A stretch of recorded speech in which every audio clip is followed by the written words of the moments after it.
Everybody, so I made this the other day as kind of a test for everything.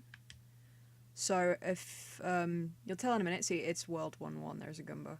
And I've only just plugged this into a controller, so I'm getting used to the controller stuff, because I made this to work for keypad, or keyboard, rather. But I made this as kind of an example of how the physics works and pretty much testing things out, like enemies. Like if I actually hit this guy, I go back to the beginning. I still need to implement a way to crush him, although I think I figured out a way to do it was by making the top of the Goomba a trigger, and then having when the character hits that it destroys character, although I need to find some way of doing a death animation because I kind of want to do that for one of the enemies in my game. But this was kind of a way of checking everything, was by putting it in... Oh, shit. Sorry. It's one of these things where, despite the fact I made the game, I ran through it a few minutes ago, and I know it's Super Mario Bros. 1-1, there's just something slightly frustrating about dying. Yeah. So this was completely recreated, so the Goombas are in the right place, although there is supposed to be a Koopa somewhere, and I didn't have the time to sit and make a Koopa sprite, and considering Goombas are just the same image rotated over themselves, it was a lot easier to do that.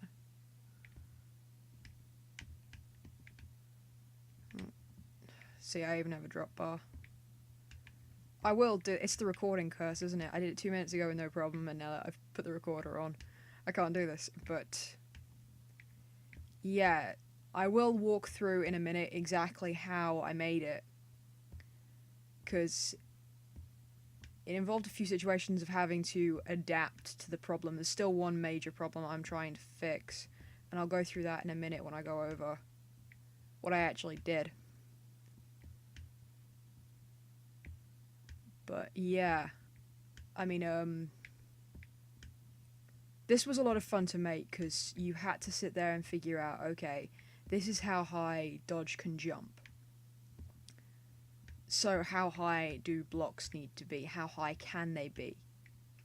So for example, this little bit here has a drop, if you can see, and Dodge physically can't jump that high.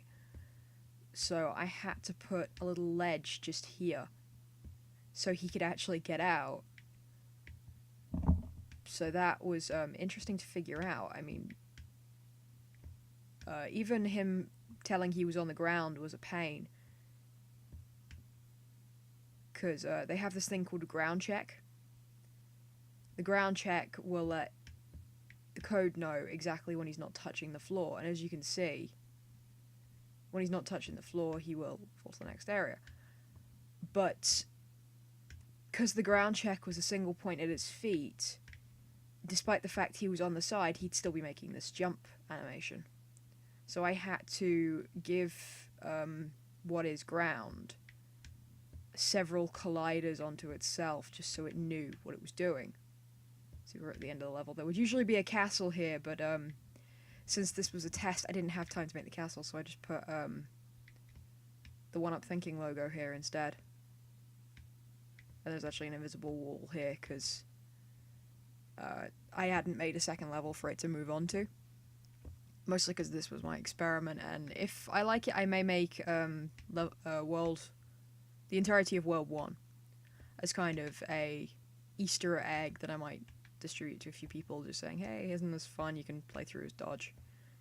Once I figured out how to get Dodge to attack, I'll let him run through here and he can blast Goombas to death, because who doesn't fancy doing that sometimes? But yeah, I'm going to switch to full screen recorder, and I'm going to show you some of the stuff I actually did to make this. I kind of prefer this method now of doing these dev hell videos, because before I was I'm just going to go off this. Okay, so now we're in this view before I got carried away. As you can see, I quite literally made the entire thing. I mean, your camera is this little box over here, and that's tagged to the player. I mean, you can see this is everything that's on screen. All these Goombas have extra child properties as well to tell them when they can stop, when they can start. This is everything, although it needs some It needs tidying up, because when I made it, I wasn't really concerned with tidying up that much, although I should have been. But this was where you would start. And you've got Dodge here, who's, if I zoom in on him, there we go. As you can see, he's got his sprite renderer, his animator, his circle colliders, which are his feet and by his head. And there's one in his stomach, I think I put there just because I originally got rid of the box collider just to make sure everything was okay, and then I added it back in and never got rid of that circle collider. But then there's the player's script, which has this thing called ground check, which is here. It's this little thing by his feet that originally didn't have these colliders, so it looked like this. It was just... hang on. It's just this little dot at his feet. And the problem with that being there is it would only recognize the ground when he was literally standing on it here. So if he was on the edge of the ground and only, say, the back of his foot was on there, if it wasn't touching that, it would automatically go into a jumping sprite. Making sure you can still hear me. Right, so what I had to do was I put a box collider there just so you'd get the basics of the feet, but I didn't want it to be overly obvious when he was leaving the edge, so I added these circle colliders so it would get this nice arch where your feet actually kind of are. So that was one thing I had to change when making this. This is why I wanted to do this run through of World War 1, because it actually taught me a fair bit.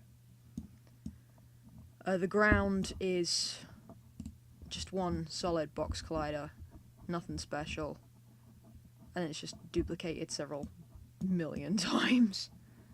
The Goombas were quite interesting because they've got just a basic circle collider on them. So once you collide with that circle, you know you've hit them, and they've got this enemy script that pretty much says, oh, when player, or whatever's categorized as player, so if I go back... my mic is falling over, I apologize. There we go. Whenever Dodge, who's tagged as player and is on the player level, hits this circle collider, he dies. Which is this script here, enemy, hit enemy. There is a way of doing that. Actually, I'm just going to open it because it has this property to it where when you hit the enemy, it reloads that level. There we go. So application.load level, application.loaded level.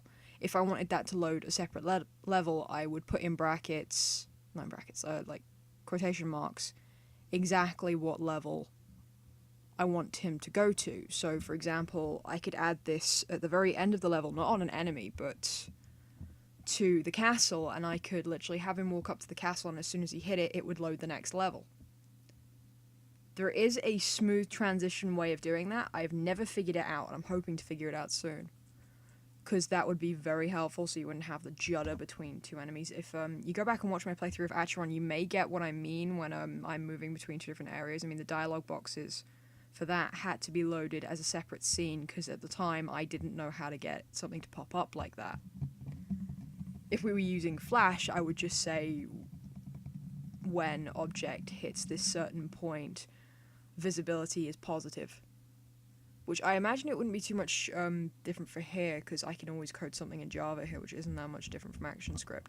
But anyway, yeah, he's also got this enemy script, which is here, which just tells him to move, and then there's these things called site start and site end, which kind of act as his colliders, so when he hits something, these two little sites here would literally tell him, flip back on yourself and go the other way. But then he's also got a... all the way over here somewhere. Ooh, I'm gonna have to go looking for it. Game object. There it is. There is an invisible wall just here. So when he hits that wall, he comes back. The other collider is actually this pipe, which was another interesting thing, because I wanted it to be a little bit more realistic. I mean, that's really weird to say when you're running through the Mushroom Kingdom. So I added two colliders to it, one for the base and one for the top, which is kind of proved problematic in some areas. I should have just put on a polygon collider, which would have wrapped to the whole thing, which I may try later on. But yeah, that's pretty much all that's going on here, and kind of very true to the original Super Mario. The bushes and the clouds are the exact same sprite, and so the exact same sprite. You can even tell if I were to move this up, it's the exact same thing.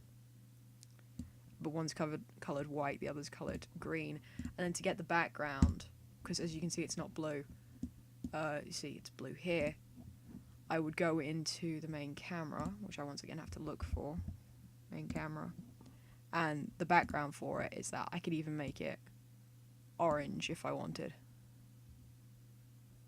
But no, I'm keeping it as a nice blue. There we go. See, so that's everything I got done here. I'm gonna talk a little bit in the blog about why it was World 1-1 I chose to build.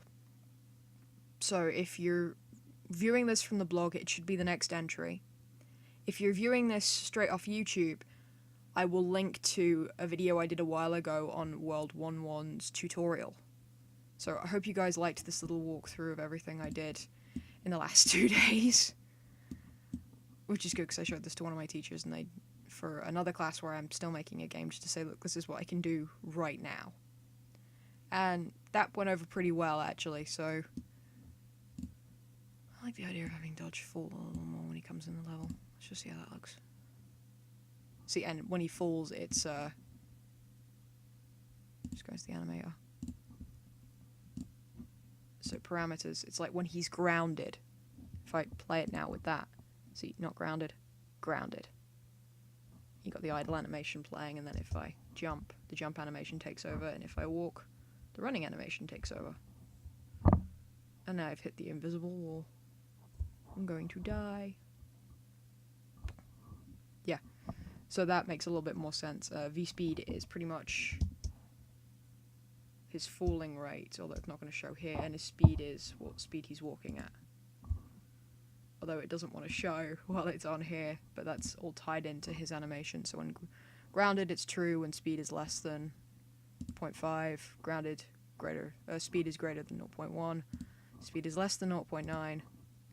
When grounded, and speed is greater than 0.5. When grounded, false. So yeah, it's pretty easy to go through. So I will see you in the next entry.